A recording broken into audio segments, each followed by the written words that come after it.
Levítico, capítulo 16. Agora aqui, no capítulo 16, nós veremos o Yom Kippur. O sumo sacerdote não podia entrar no Santo dos Santos a qualquer hora. Versículo 1 ao 4. E falou o Senhor a Moisés depois da morte dos filhos de Arão. E agora Deus se torna mais específico em relação ao ministério dos sacerdotes, que eles não devem entrar no Santo dos Santos a qualquer momento, para que não morra. E Deus diz, porque eu aparecerei na nuvem sobre o propiciatório. Com isto, Arão entrará no santuário com um novilho para expiação do pecado e um carneiro para holocausto. Vestirá ele a túnica santa de linho e terá ceroulas de linho sobre a sua carne e cingir-se-á com um cinto de linho e se cobrirá com uma mitra de linho. Estas são vestes santas, por isso banhará a sua carne na água e as vestirá. Agora, esse é o dia da expiação. Durante o restante do ano, os outros sacerdotes ofereciam sacrifícios, mas no dia da expiação, o sumo sacerdote teria que fazer todo o trabalho. Se você contar o número de animais que ele tinha que matar, cortar e sacrificar, creio que passa dos 30, e ele ainda tinha que tomar 5 banhos. Nesse dia, em particular, ele não vestia nenhuma das vestes maravilhosas do sumo sacerdote, o éfode, a mitra azul, etc. Naquele dia, ele usava apenas a roupa básica de linho do sacerdote. A primeira coisa que ele tinha que fazer era oferecer um sacrifício pelos seus próprios pecados. Ele tinha que cuidar, primeiramente, dos seus pecados. Então, só depois de oferecer os sacrifícios pelos seus próprios pecados, que ele podia oferecer o sacrifício pelos pecados do povo. E ao estudar isso, você pode ver que tudo aponta para Jesus Cristo. Nós vemos o simbolismo lindo do ritual, com uma exceção. Não existe equivalente em Cristo para o sacrifício de pecado que o sumo sacerdote oferecia pelos seus pecados. Jesus não precisou oferecer nenhum sacrifício, porque ele não tinha pecado. Não há nada equivalente a essa parte do ritual no Novo Testamento. Mas Cristo se tornou o nosso sumo sacerdote e entrou nos céus, cujo modelo terreno foi o tabernáculo. Não foi com sangue de bodes, mas com seu próprio sangue. O sacrifício de Jesus não foi um rito praticado anualmente, como o que o sumo sacerdote deveria fazer todo ano. Mas Jesus o fez de uma vez por todas, e ele está assentado à direita do Pai, até que os seus inimigos estejam por escabelo de seus pés. Mas, na obra de Arão, no dia da expiação, existe um simbolismo tremendo que aponta a Cristo como nosso grande sumo sacerdote, oferecendo sacrifício por nós, pela nossa expiação diante de Deus. E por falar no Novo Testamento e em sacrifícios, o apóstolo Paulo, em Colossenses, diz que, Colossenses 2,17, que são sombras das coisas futuras, mas o corpo é de Cristo. Aquelas coisas eram apenas sombras de Jesus Cristo. Ele é a substância, e então Cristo faz a divisão da história. Ele lança uma sombra no Velho Testamento, nos sacrifícios e dos dias santos. Eles eram uma sombra de Jesus Cristo. Nenhum dia era mais importante ou poderoso do que o dia da expiação, Yom Kippur, quando o sacerdote fazia expiação pelo povo. Nos sacrifícios, nós podemos ver a obra de Jesus Cristo. Agora, 2 bodes eram levados e o sumo sacerdote Arão pegaria os 2 bodes e lançaria sortes sobre eles.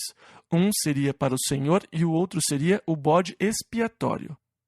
Versículo 9 ao 12 e 14 ao 16. Então, Arão fará chegar o bode sobre o qual cair a sorte pelo Senhor, e o oferecerá para a expiação do pecado. Mas o bode sobre que cair a sorte para ser bode emissário, apresentar-se-á vivo perante o Senhor, para fazer expiação com ele, a fim de enviá-lo ao deserto como bode emissário. E Arão fará chegar o novilho da expiação, que será por ele, e fará expiação por si e pela sua casa, e degolará o novilho da sua expiação. Tomará também o incensário cheio de brasas de fogo do altar, de diante do Senhor, e os seus punhos cheios de incenso aromático moído, e o levará para dentro do véu.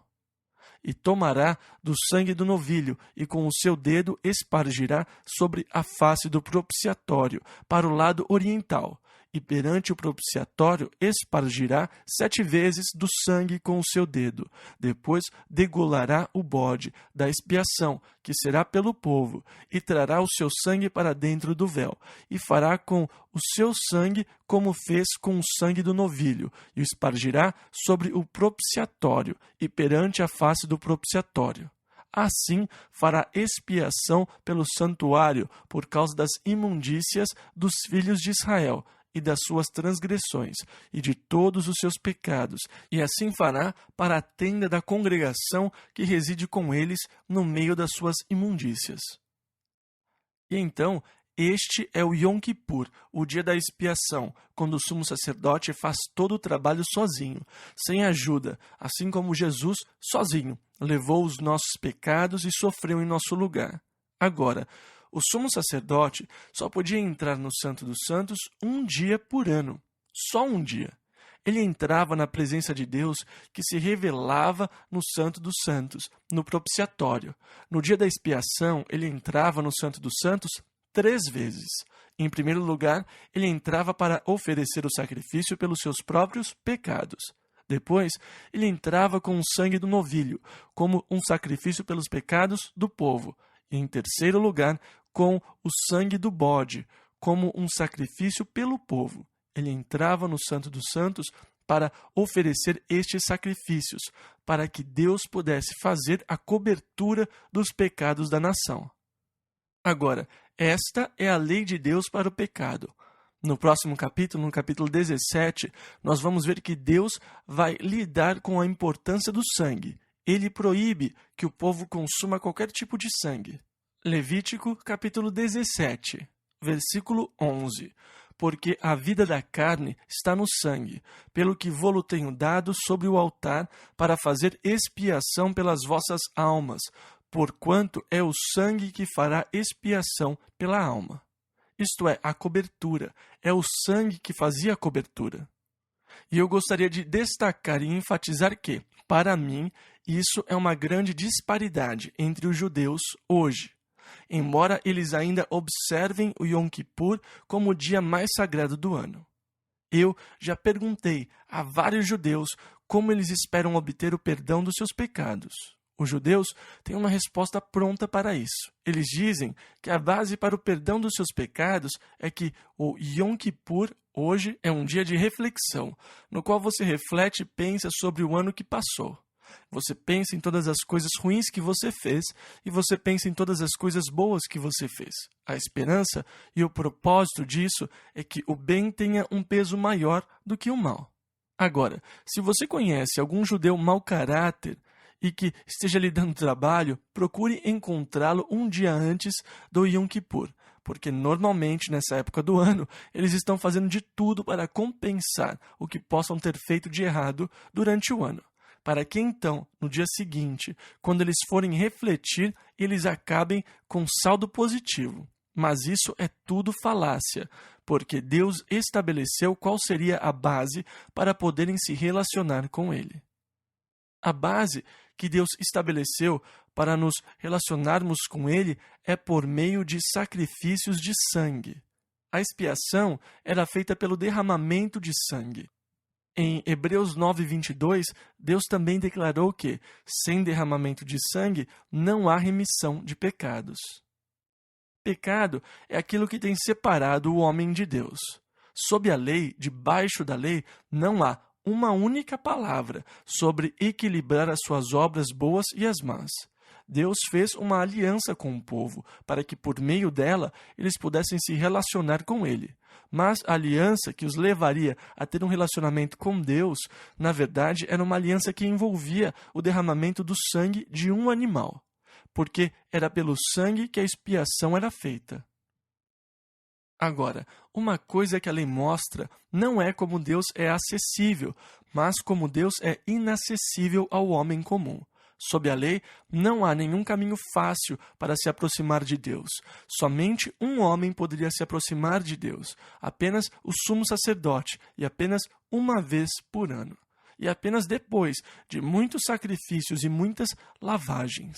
Então, a própria lei mostra como Deus é inacessível a eles. Quando eu desafio um judeu nessa questão, ele não tem nenhuma resposta concreta, verdadeira. Eles dão apenas algumas desculpas esfarrapadas que não convencem, que alguns rabinos inventaram e que não têm nenhuma base nas Escrituras. O Velho Testamento não nos apresenta um Deus que seja acessível por ninguém, em nenhum momento. Na verdade, o capítulo 16 começou assim com os versículos 1 e 2. E falou o Senhor a Moisés, depois da morte dos 2 filhos de Arão, que morreram quando se chegaram diante do Senhor. Disse, pois, o Senhor a Moisés, dize a Arão, teu irmão, que não entre no santuário em todo o tempo, para dentro do véu. Ou seja, você não podia entrar lá na hora que quisesse. Você só podia entrar lá uma vez por ano. E somente se você seguisse todo o ritual que Deus estabeleceu.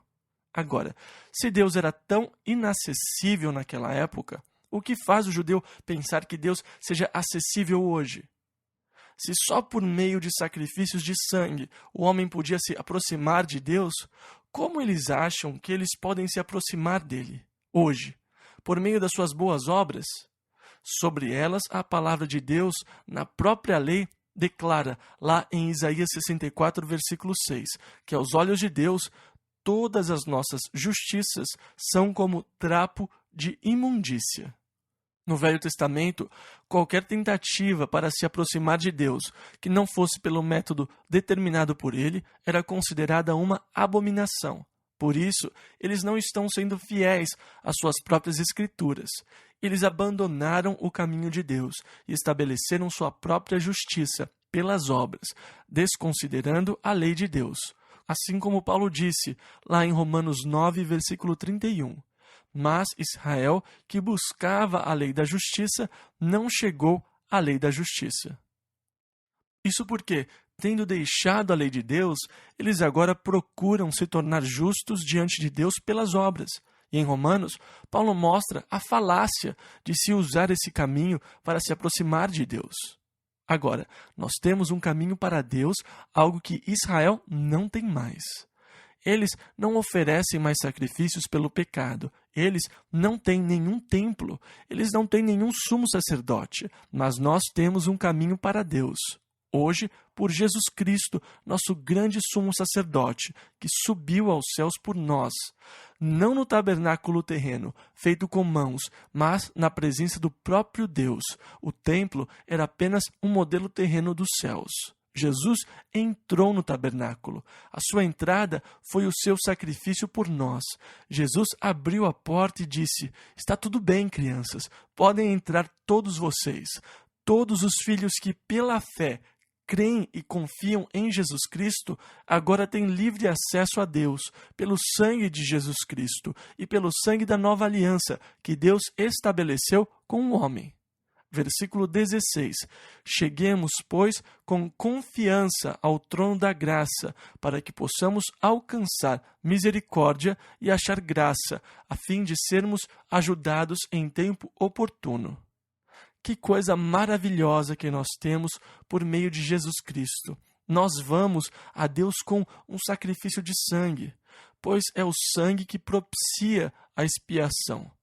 Sem o derramamento de sangue não há remissão de pecados. Por isso, Jesus derramou o seu sangue e por isso Deus colocou uma grande consideração pelo sangue na mente do povo, enfatizando repetidas vezes o respeito que eles deveriam ter pelo sangue, mesmo pelo sangue de animais, para que eles aprendessem a dar importância, respeitar, reverenciar quando o sangue fosse derramado pelos nossos pecados. Nós lemos lá em Hebreus 10, versículos 28 e 29. Quebrantando alguém a lei de Moisés, morre sem misericórdia, só pela palavra de 2 ou 3 testemunhas. De quanto maior castigo cuidais vós, será julgado merecedor aquele que pisar o Filho de Deus e tiver por profano o sangue da aliança com que foi santificado e fizer agravo ao Espírito da graça. Se Deus queria que nós tivéssemos tal reverência e respeito pelo sangue, mesmo pelo sangue de animais, quanto mais não deveríamos ter pelo sangue de Jesus Cristo. Eu tremo quando as pessoas falam com desprezo sobre o sangue de Jesus Cristo. Eu tremo quando elas dizem, o cristianismo é uma religião sanguinária. Eu tremo quando homens, filósofos, dizem, o sangue de Cristo, o sangue de porcos, não há diferença. E eu tremo diante de tamanha blasfêmia. Deus quer que você tenha uma grande reverência pelo sangue de Jesus Cristo, que foi derramado para que os seus pecados pudessem ser perdoados. Mas o glorioso sobre Jesus Cristo e sobre o seu sacrifício pelos nossos pecados é que ele foi necessário apenas uma vez para que abrangesse a todos. Nós não temos mais que oferecer sacrifícios de pecado. O sacrifício de Jesus foi suficiente para todos nós. Ele forneceu a base pela qual Deus pode perdoar o seu pecado. Mas eu quero dizer uma coisa: nas Escrituras não há outra base para obter perdão de Deus pelos seus pecados. Não há outro caminho para que você, como pecador, possa ter comunhão com Deus, enquanto o pecado não for perdoado. Alguma coisa tem que ser feita em relação ao pecado. Deus é um Deus santo, não pode haver nenhum pecado na sua presença. Assim, para que você possa se tornar um com Deus, para ter comunhão com Deus, alguma coisa tem que ser feita a respeito do pecado. Ninguém pode ter comunhão com Deus sem Jesus Cristo. A cruz de Cristo é loucura para os que perecem, mas para nós que somos salvos é o poder de Deus. Ela me purifica dos meus pecados, para que eu possa ter acesso a Deus por Jesus Cristo. O capítulo 16 é um capítulo fabuloso de se estudar, porque você vê Arão, o sumo sacerdote, entrando, espargindo sangue diante do propiciatório, fazendo expiação no lugar santo para a purificação de Israel. Ele fazia isso com o sangue do novilho, depois voltava com o sangue do bode. Havia 2 bodes, um era do Senhor, oferecido como sacrifício de pecado, mas o outro, o bode expiatório ou emissário, falava da obra dupla de Jesus Cristo. Jesus não só proveu o perdão dos seus pecados, mas ele também proveu poder sobre o pecado, para separar os seus pecados de você. Agora, depois de matar o primeiro bode, sobre o qual havia caído a sorte como sacrifício, o sumo sacerdote tomava o segundo bode e colocava suas mãos sobre a cabeça do animal. E com as mãos sobre a cabeça dele, o sumo sacerdote confessava todos os pecados da nação, transferindo todos os pecados ao segundo bode. Depois, esse segundo bode era levado ao deserto, fora do acampamento, e era deixado lá. Esse era o bode expiatório. Ele falava da separação entre nós e o pecado. Com o passar do tempo, desenvolveu-se um elaborado ritual.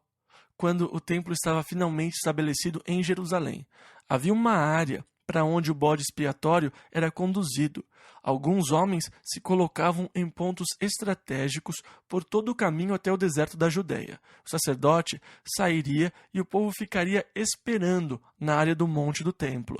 O sacerdote conduziria o bode expiatório até o deserto, até que ele finalmente chegasse à área onde ele seria solto.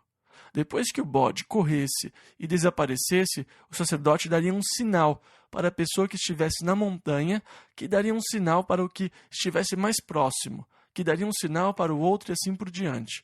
E rapidamente o sinal seria dado no Monte das Oliveiras, para os que estivessem no Monte do Templo, de que o bode expiatório tinha sumido, e com ele os pecados tinham sumido também. Havia grande manifestação de alegria entre o povo quando eles ouviam que o bode que levava os pecados tinha sumido. Eles cantavam os cânticos de Alel e louvores a Deus.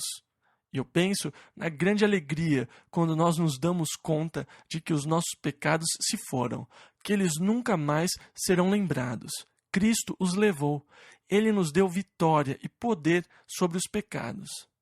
Então, o dia da expiação é o dia mais importante no calendário judeu. Vale a pena estudá-lo e compará-lo com Jesus Cristo. Agora, no versículo 34 aqui do capítulo 16 diz: "E isto vos será por estatuto perpétuo, para fazer expiação pelos filhos de Israel de todos os seus pecados, uma vez no ano. E fez Arão como o Senhor ordenara a Moisés." Levítico capítulo 17. Agora, no capítulo 17, Deus diz que deveria haver só um lugar para sacrifícios, que era o templo. Eles não podiam sacrificar onde quisessem, só no tabernáculo. Mais tarde, os templos seriam os únicos lugares onde os sacrifícios deveriam ser oferecidos ao Senhor. E toda vez que você matasse um dos seus animais, você deveria levá-lo lá.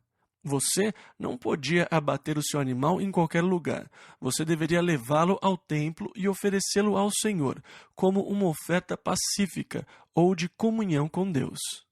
Então, você ofereceria o sacrifício e depois ficava com uma parte da carne para você. Quando você fosse comer, ela teria sido oferecida a Deus.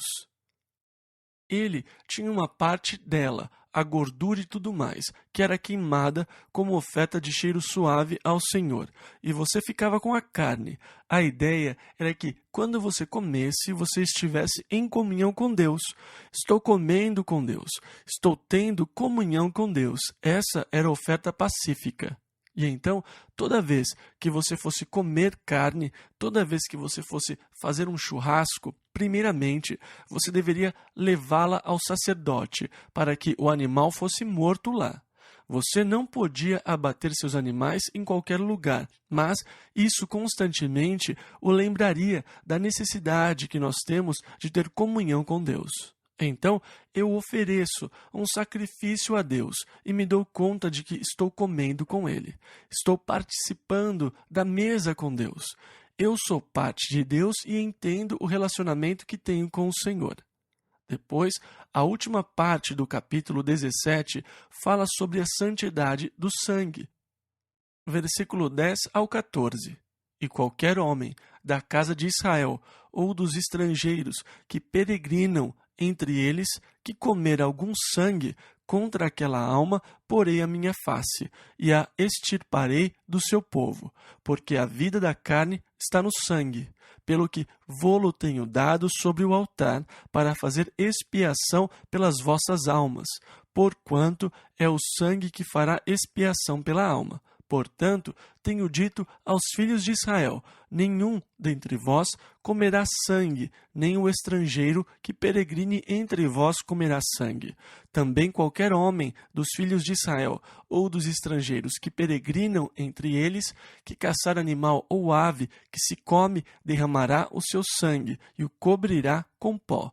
Porquanto a vida de toda a carne é o seu sangue. Por isso tenho dito aos filhos de Israel: não comereis o sangue de nenhuma carne, porque a vida de toda a carne é o seu sangue. Qualquer que o comer será extirpado.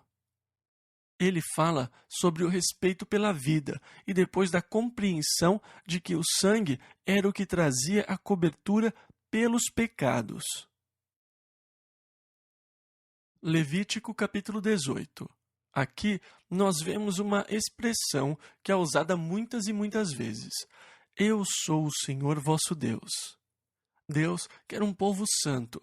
Ele lhes diz como eles devem andar, pois eu sou o Senhor vosso Deus. E na verdade isso fala da importância de eles representarem Deus para o mundo. Agora, o apóstolo Paulo fala de como o nome de Deus é blasfemado entre os gentios, por causa da maneira que os judeus viviam. Deus estava salientando a importância da santidade. Eu sou o Senhor vosso Deus. Por todo o capítulo 17, você vê essa ênfase, conforme Deus diz como eles deveriam viver, e depois ao lidar com assuntos morais no capítulo 18. Agora, quando Deus lida com os assuntos de ordem moral, ele lida basicamente com relacionamentos incestuosos. Primeiramente, proibindo todo tipo de relação incestuosa. Eu acho que a indústria do cinema tem sido a maior influência para corromper a sociedade em todo o mundo, mais do que qualquer outra fonte. Eu acho que a mente dos homens foram mais poluídas pela indústria do cinema do que por qualquer outra coisa. Eu acho que eles introduziram mais lixo e podridão no mundo do que qualquer outra coisa. Parece haver na indústria do cinema um desejo de mostrar os tipos mais bizarros de relacionamento. Em primeiro lugar, o adultério, procurando torná-lo uma prática aceitável. Depois de ter saturado as pessoas com tantos relacionamentos adúlteros que não causam mais espanto, eles começaram a mostrar relacionamentos incestuosos. Mostram relacionamentos homossexuais, procurando torná-los uma prática aceita. Depois, as bestialidades, relações com animais, coisas horríveis mesmo, nojentas, que corrompem. Agora, a Bíblia diz lá em Gálatas 6, versículo 7, tudo o que o homem semear, isso também ceifará. Se você semear na carne, da carne você vai colher corrupção. Você não pode ver todas essas coisas sem se poluir, sem poluir a sua mente, porque você está semeando essas coisas na sua mente. Se essas são as coisas que você está semeando na sua mente, semeando na sua carne, então da sua carne você vai colher corrupção. Paulo fala sobre o mundo pagão que abandonou a Deus. Lemos em Romanos 1, versículo 28, que diz: E como eles não se importaram de ter conhecimento de Deus, assim Deus os entregou a um sentimento perverso para fazerem coisas que não convêm. Depois, ele fala sobre as práticas imorais, a homossexualidade e continua dando toda uma lista de horríveis práticas imorais, de homens que não querem mais Deus em sua consciência. É claro que eles não querem Deus em sua consciência. É claro que eles gostam de pensar que evoluíram a partir de animais. Eles têm que tirar Deus das suas consciências porque eles jamais poderiam viver com suas consciências depois de todas as coisas horríveis, corrompidas que eles imaginam nas suas mentes, nas suas fantasias e que são representadas nos filmes. São feitos horríveis. E Paulo lista lá no capítulo 1 de Romanos, as coisas horríveis que os homens faziam, e no final do capítulo ele diz uma coisa surpreendente. Romanos 1, do versículo 29 ao 31. Estando cheios de toda iniquidade, fornicação, malícia, avareza, maldade, cheios de inveja, homicídio, contenda, engano, malignidade, sendo murmuradores, detratores, aborrecedores de Deus, injuriadores, soberbos, presunçosos, inventores de males, desobedientes aos pais e às mães, nécios, infiéis nos contratos, sem afeição natural, irreconciliáveis, sem misericórdia. Agora, siga a lista e pense nos filmes. Que coisas estão representadas nos filmes? Fornicação, iniquidade, malícia, avareza, homicídio, engano, aborrecedores de Deus, soberbos, presunçosos, inventores de males, sem afeição natural. Estas são as coisas retratadas nos filmes hoje. E eles dizem, bem, isto é a vida, isto é realismo, é assim que as pessoas vivem. Nós temos o direito de mostrar porque isto é real, é a vida real, realismo. Se isso fosse verdade, que Deus nos ajude. Nós vivemos num mundo horrível. Mas o último versículo é a prova contundente. Versículo 32 aqui do capítulo 1 de Romanos. Os quais, conhecendo o juízo de Deus, que são dignos de morte os que tais coisas praticam, não somente as fazem, mas também consentem aos que as fazem. Se você vai ao cinema e tem prazer em assistir assassinatos, fornicação, em assistir coisas assim, se você vai ao cinema para ter prazer em ver pessoas fazendo-as, você é culpado de ter prazer ou aprovar aqueles que as fazem. Então, Deus agora dá as leis morais. O seu povo deve ser um povo puro. Seu povo deve ser um povo que o represente diante do mundo. Você não deve ser como o mundo. Todo mundo faz, não é desculpa para o Filho de Deus. Você tem que ser separado. Você tem que ser diferente de todos. Ele é o Senhor, seu Deus. A sua vida tem que ser separada e diferente. Se não é, o que você realmente tem então? Certamente não é um relacionamento verdadeiro com Deus. E assim, a primeira coisa que Deus proíbe aqui é todo tipo de relacionamento incestuoso. Coisas que, de repente, se tornam um assunto popular nos filmes de Hollywood. Depois de mostrar alguns filmes em que pais abusam das suas filhas, tornaram a coisa quase que comum.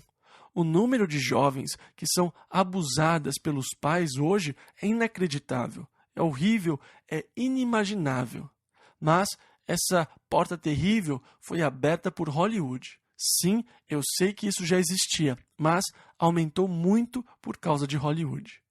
Agora, eles estão lançando uma série de filmes em que mães têm relações com seus filhos. É horrível, absolutamente horrível. Um dos programas de TV que deixamos de ver hoje à noite tem esse tema. Graças a Deus, não estamos assistindo. Que mundo corrompido, pecador mesmo. Mas, porque o Senhor é nosso Deus, vocês não estão sendo corrompidos com isso. Vocês não devem praticar essas coisas. Vocês têm de ser diferentes. O tema de todo o capítulo 18 é: Eu sou o Senhor vosso Deus. Você vai ver que ele diz isso cerca de 14 vezes, enfatizando essa verdade. Agora, eles não podiam deixar os seus filhos, a sua descendência, passar pelo fogo diante de Moloque. Deus disse: os egípcios faziam essas coisas, os cananeus fazem essas coisas. Eu sei que eles as praticam. É por isso que eu estou expulsando os cananeus da terra, destruindo-os. Vocês não devem seguir as práticas dos cananeus, o povo que vive na terra para onde vocês estão indo. O versículo 22 aqui fala da proibição de relações homossexuais. Diz assim: com homens não te deitarás como se fosse mulher. Abominação é. Agora, eu estou pensando, na verdade, no que falar sobre os que tentam se passar por pastores, mas que defendem relacionamentos homossexuais. E agora, versículos 24 e 25. Com nenhuma destas coisas vos contamineis, porque com todas estas coisas se contaminaram as nações que eu expulso de diante de vós. Por isso a terra está contaminada, e eu visito a sua iniquidade, e a terra vomita os seus moradores. Em outras palavras, a terra está tão farta da perversidade que há nela, que, no final, a própria terra os vomitará. E eu me pergunto, eu gostaria de saber, na entrada triunfal de Jesus em Jerusalém, os fariseus disseram a Jesus: Mestre, repreende os teus discípulos. Mas Jesus respondeu: Digo-vos que, se estes se calarem, as próprias pedras clamarão. E eu imagino o quanto a terra realmente sabe. Deus disse a Caim: A voz do sangue do teu irmão clama a mim desde a terra.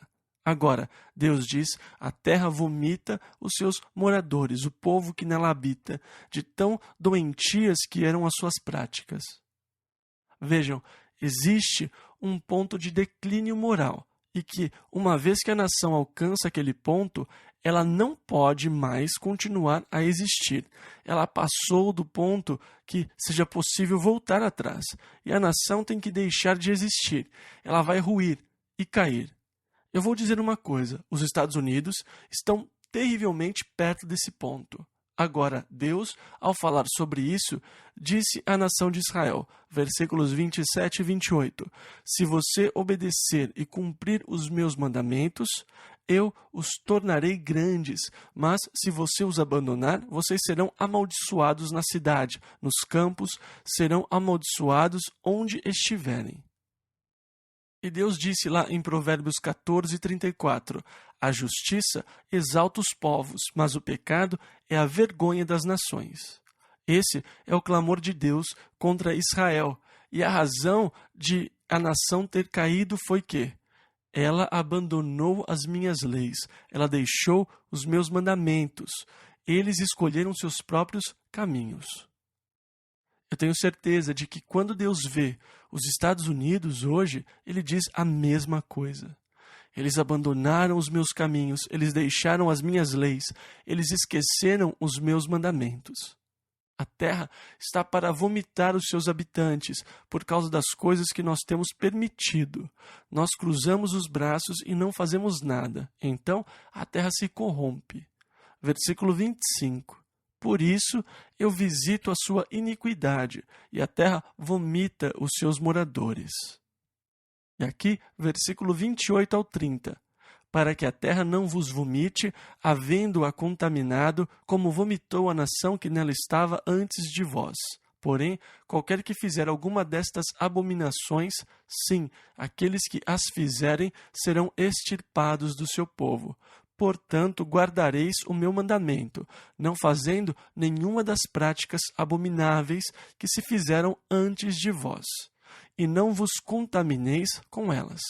Eu sou o Senhor vosso Deus. E ele repete isso novamente. Levítico, capítulo 19.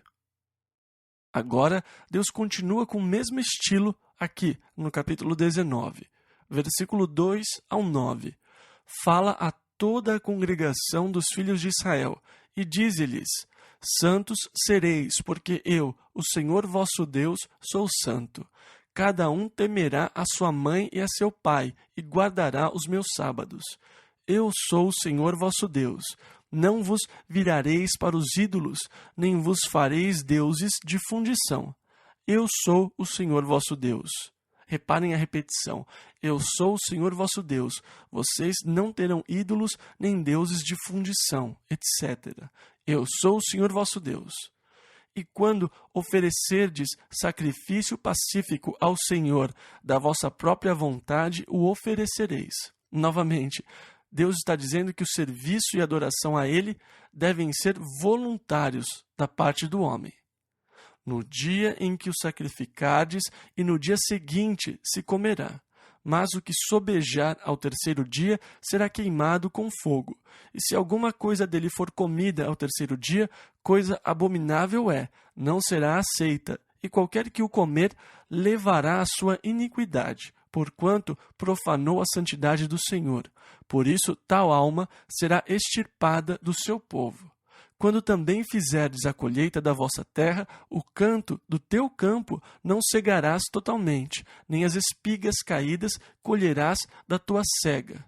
Ou seja, deixe alguma coisa para os pobres da terra.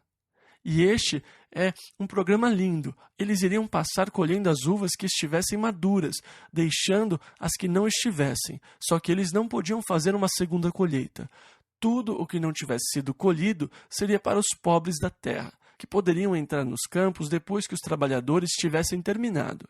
Você não podia passar uma segunda vez para colher da sua própria plantação. Aquilo era deixado para o pobre. Você não podia nem mesmo colher nos cantos do seu campo. E dessa forma, o pobre poderia sair e colher nos campos a qualquer momento, desde que os trabalhadores tivessem terminado a colheita. O alimento estava disponível para eles. Você não tinha vale-refeição, na verdade você tinha que sair e fazer sua própria colheita. Então você se ocupava, em vez de ficar sentado vendo TV e poluindo a sua mente. E agora o Senhor continua e dá mais instruções. Versículo 10 ao 14. Semelhantemente, não rabiscarás a tua vinha, nem colherás os bagos caídos da tua vinha. Deixá-lo-ás aos pobres e ao estrangeiro. Eu sou o Senhor vosso Deus. Não furtareis, nem mentireis, nem usareis de falsidade cada um com o seu próximo. Nem jurareis falso pelo meu nome, pois profanarás o nome do teu Deus. Eu sou o Senhor. Não oprimirás o teu próximo, nem o roubarás. A paga do diarista não ficará contigo até pela manhã. Na verdade, você tem que pagar o salário diariamente. Não amaldiçoarás ao surdo. Agora eu acho isso muito interessante. Não amaldiçoarás o surdo. Nem porás tropeço diante do cego, mas temerás o teu Deus. Eu sou o Senhor. E quem amaldiçoa um surdo, ou quem coloca uma pedra na frente de um cego, é desprezível. Sabe, eu fico impressionado como as pessoas são cruéis. E eu fico impressionado como as crianças são cruéis com outra criança que seja deficiente. O que é isso na nossa natureza, que faz com que as crianças sejam cruéis com crianças deficientes? Agora, na esfera animal, o animal com deficiência física quase sempre será morto por outro. E, infelizmente, o homem, algumas vezes, não está longe disso. Ele tira proveito da desvantagem do desamparado. Nós vemos isso acontecer muitas vezes. Mesmo assim, em todo o mundo, não há nada mais cruel do que tirar proveito de quem está em desvantagem. Não há nada mais perigoso no mundo, porque Deus disse que Ele está do lado do desamparado. Deus disse que Ele zela pela viúva. Ouça bem, quando você tira proveito daquele que Deus está vigiando, cuidando, você está encrencado. Mas veja, o homem sem Jesus Cristo não está muito distante do animal, porque o animal tem corpo e consciência. O homem sem Jesus Cristo tem corpo e consciência. Dessa forma, ele se relaciona com o reino animal. Por isso, ele tira proveito do deficiente ou do desamparado. Mas aquele que nasceu novamente pelo Espírito de Deus, nasceu espiritualmente, não nasceu apenas na carne, mas agora é nascido do Espírito. E com o nascimento espiritual, ele pode se relacionar com Deus, com Jesus Cristo, e não pode fazer essas coisas. Se você se pegar fazendo essas coisas, persistente e continuamente, quer dizer que você não tem um verdadeiro relacionamento com Jesus Cristo, porque todo aquele que é nascido de Deus não pratica o pecado, porque agora a semente de Deus está nele, uma nova semente, uma nova vida. Ele agora é nascido de Deus, pelo Espírito de Deus, e não pode viver em pecado. E você diz, eu não sei não, Chuck. Veja bem, essas não são as minhas palavras. Estas são as palavras de Deus. Leia você mesmo lá em 1 João, capítulo 3, versículo 9. E aqui agora no capítulo 19, versículos 15 e 16. Não farás injustiça no juízo, não respeitarás o pobre, nem honrarás o poderoso. Com justiça julgarás o teu próximo, não andarás como mexeriqueiro entre o teu povo. Olha, sabe o que ele fez? Escuta só. E você sussurra e as pessoas acreditam em você. Versículo 17. Não odiarás a teu irmão no teu coração. Veja, o que os judeus esqueceram é que a lei lidava com o espírito e o coração do homem. Eles começaram a observá-la exteriormente. Quando Jesus veio, ele mostrou que eles não entendiam a lei, achando que ela deveria reger as atitudes exteriores, enquanto a lei era espiritual. Deus se preocupa com a intenção. E aqui a lei diz, não odiarás a teu irmão no teu coração. E eles pegaram só o mandamento, não matarás. Você pode odiá-lo quanto quiser, que você não vai violar a lei. Mas Jesus explicou novamente, ei, se você odeia o seu irmão, então você violou a lei. Versículo 18. Não te vingarás, nem guardarás ira contra os filhos do teu povo, mas amarás o teu próximo como a ti mesmo. Eu sou o Senhor. Agora, quando perguntaram a Jesus, lá em Mateus 22:36, Mestre, qual é o grande mandamento na lei? Jesus respondeu, amarás o Senhor teu Deus de todo o teu coração, e de toda a tua alma, e de todo o teu pensamento, e amarás o teu próximo como a ti mesmo. Foi isso que Jesus respondeu. Ele falou, destes 2 mandamentos dependem toda a lei e os profetas. Então, este é o segundo maior mandamento. Jesus disse, e o segundo semelhante a este é... O primeiro é amar a Deus, e no segundo Jesus cita este, amarás o teu próximo como a ti mesmo. E agora, retornando ao capítulo 19 de Levítico, versículos 18 e 19. Eu sou o Senhor. Não permitirás que se ajuntem misturadamente os teus animais, de diferentes espécies.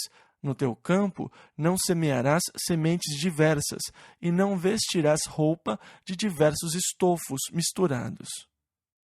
E o versículo 23 ao 25. E quando tiverdes entrado na terra e plantardes toda a árvore de comer, 3 anos dele não se comerá. Porém, no 4º ano, todo o seu fruto será do Senhor, e no 5º ano comereis o seu fruto. Versículo 28. Nem fareis marca alguma sobre vós. E esta é uma proibição às tatuagens, e assim por diante. Versículo 27.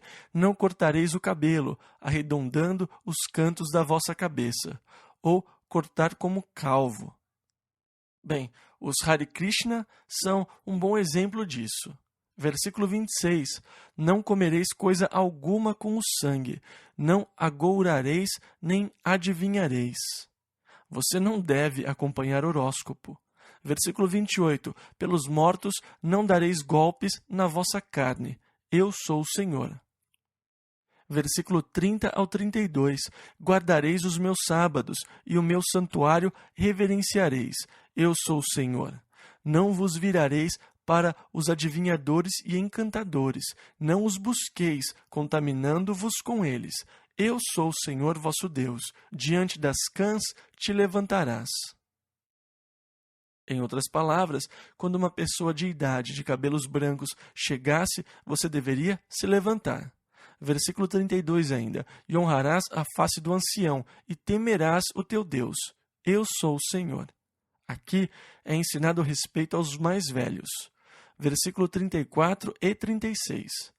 Ele fala do respeito ao estrangeiro, para tratá-lo como a um nascido na sua terra, e para usar balanças justas, pesos justos, efá justo e justo in tereis.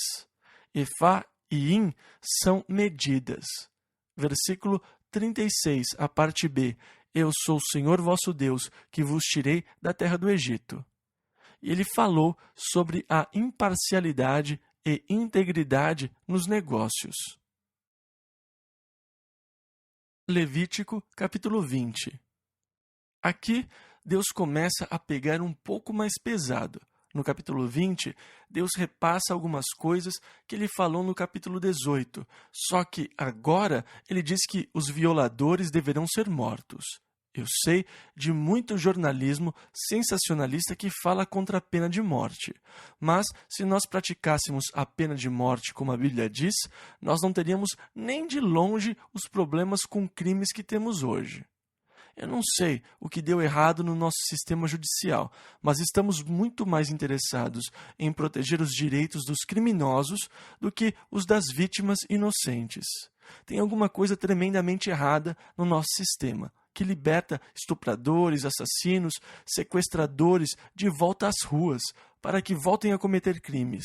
É burrice quando você não consegue usar o estilo de vida do passado de alguém para um crime que ele cometeu no presente. O homem demonstra ser molestador de crianças habitual, estuprador habitual, então deveria ser tratado como um molestador habitual. No que me diz respeito, e eu aperto o botão se eles precisarem de alguém lá. Ele pode pedir perdão a Deus, Deus vai perdoá-lo e ele vai para o céu. Ele vai estar muito melhor. E nós vamos ficar muito melhor também, e mais seguros.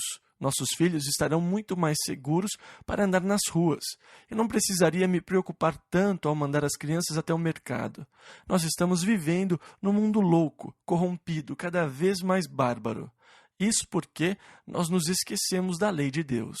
Nós temos um bando de covardes, chorões. Versículo 2 aqui do capítulo 20. Se um pai sacrificar a Moloque, deve ser condenado à morte. Ou seja, não mexa com as crianças. Versículo 2 ao 9. Se alguém adorar ao deus Moloque, oferecendo-lhe seu filho como sacrifício vivo, matem-no. apedrejem-no com pedras, pois eu porei a minha face contra ele e o extirparei do meio do povo. E se você, de alguma maneira, esconder os seus olhos daquele que sacrificou o seu filho a Moloque, se você não o matar, eu porei a minha face contra você e contra a sua família. Eu vou extirpá-lo do meio do povo, assim como todos os que o seguirem, todos os que se prostituíram com Moloque. Se alguém procurar adivinhadores e encantadores para se prostituir com eles, eu porei a minha face contra ele. Portanto, santificai-vos e sede santos, pois eu sou o Senhor vosso Deus. E guardai os meus estatutos e cumpre-os. Eu sou o Senhor que vos santifica. Quando o homem amaldiçoar a seu pai ou a sua mãe, certamente morrerá. Isso é forte, né? Versículo 10 ao 15. Se um homem cometer adultério com a mulher de outro homem, ambos serão mortos. Um homem que deite com a esposa de seu pai numa relação incestuosa morrerá. Homossexuais, versículo 13 aqui, serão mortos. Quem cometer bestialidade, tanto homem como mulher, morrerá. Então, Deus lida com o pecado de maneira bastante rigorosa. Isso dá uma ideia do conceito de Deus sobre o pecado. Você acha que Deus é flexível e despreocupado? Ele não é. Deus lhes ordenou que lidassem severamente, para que eles se mantivessem limpos, puros, para que eles não se corrompessem. Enquanto eles obedecessem à lei de Deus, Deus os abençoaria. Quando eles começaram a relaxar e a abrandar as coisas, a terra finalmente os vomitou, como Deus tinha dito. Versículos 22 e 23. Guardai, pois, todos os meus estatutos e todos os meus juízos, e cumpre-os, para que não vos vomite a terra, para a qual eu vos levo para habitar nela. E não andeis nos costumes das nações que eu expulso de diante de vós, porque fizeram todas estas coisas, portanto fui enfadado deles. Por isso, Deus mandou que fossem erradicados, Deus lidou severamente com os violadores. E outra coisa, o número de violadores era mínimo. Era seguro andar pela terra. Uma mulher poderia andar pelo arraial à noite sem se preocupar, sem medo. Era um lugar santo. O céu vai ser um lugar santo, pode acreditar. O reino vai ser um lugar santo. Vocês acham isso difícil? Então vocês vão achar muito difícil viver no reino, porque serão vocês que vão fazer a justiça ser cumprida lá no reino. Vocês terão varas de ferro, com as quais vocês vão sair por aí, batendo neles como quem quebra vasos de barro. É isso que está escrito. Nós lemos em Apocalipse 2, versículo 27, e com vara de ferro as regerá as nações, e serão quebradas como vasos de oleiro. Isto será com os desobedientes a Deus. Prestem atenção, Ele vai nos manter puros, Ele vai nos manter santos, vai ser um lugar maravilhoso para morar. Durante 1000 anos vai ser absolutamente glorioso, porque Ele vai reinar com vara de ferro e a justiça cobrirá a terra. Será um lugar muito melhor para se viver do que é hoje, na minha opinião. Bem, na próxima semana nós terminamos Levítico. Então, apertem os cintos de segurança. Vamos ficar de pé? Eu gostaria de dizer uma coisa. Deus é muito bom. Deus é muito misericordioso. Ou nenhum de vocês estaria aqui. Se não fora o Senhor, ora diga Israel, se não for o Senhor, teríamos sido totalmente destruídos. Se não for a bondade, a misericórdia, o carinho, a benignidade do Senhor, nenhum de nós teria a menor chance. Mas graças a Deus pela graça e verdade que é nossa por Jesus Cristo. Romanos 6, versículos 1 e 2 diz: Que diremos, pois? Permaneceremos no pecado para que a graça abunde? De modo nenhum. Nós que estamos mortos para o pecado, como viveremos ainda nele? E em um dos versículos que já passamos, Deus disse: Os meus estatutos e os meus juízos guardareis, os quais, observando-os, o homem viverá por eles. Agora, a velha aliança se baseava em fazer isso. A nova aliança que Deus estabeleceu conosco baseia-se no que eu sou em Cristo Jesus. Não mais no que eu faço, mas no que Deus fez. Baseia-se na minha fé, que eu creio e confio na obra de Jesus Cristo, o meu grande sumo sacerdote. Quando você estudar Levítico, depois de examinar e estudar este livro, você deveria ir até o Novo Testamento e ler Hebreus. Você vai ter um melhor entendimento de Hebreus, como você jamais teve antes. Se você o ler agora, assim que terminar de estudar Levítico, Hebreus vai falar com você de uma maneira especial essa semana. E quem quiser tirar nota A, leia o livro de Hebreus. Que o Senhor os abençoe e que a mão de Deus esteja sobre a sua vida. Que Ele os ajude a andar em justiça e santidade, porque Ele é o Senhor nosso Deus e Ele é um Deus santo. Ele quer que o seu povo seja um povo santo, para que o nome do Senhor não seja blasfemado por causa das minhas ações, mas que as pessoas, quando virem as minhas boas obras, glorifiquem ao Pai, que está nos céus. Que Deus os abençoe, que a face do Senhor brilhe sobre você e que o seu amor queime no seu coração por toda a semana, em nome de Jesus.